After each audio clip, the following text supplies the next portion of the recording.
equals does your device need fixing? We offer a free diagnosis. We pick up and deliver right to your door, no calls or travel needed. We send you a quote before repairing, and only go ahead if you approve it. Easy, transparent, and professional. Link in description. To start, ensure you have a clean workspace. You'll need a screwdriver, a soft cloth, and some basic tools.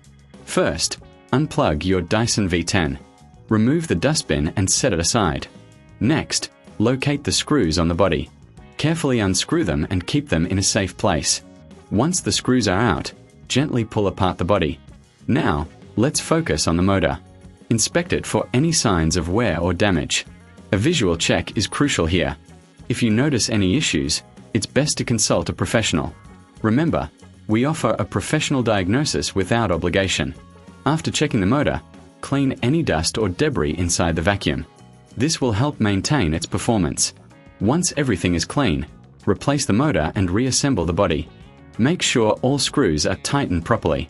If you need assistance, we provide pickup and delivery at your home. No calls, no travel, just a simple quote before repair. Your Dyson V10 will be as good as new. Does your device need fixing? We offer a free diagnosis. We pick up and deliver right to your door, no calls or travel needed. We send you a quote before repairing, and only go ahead if you approve it.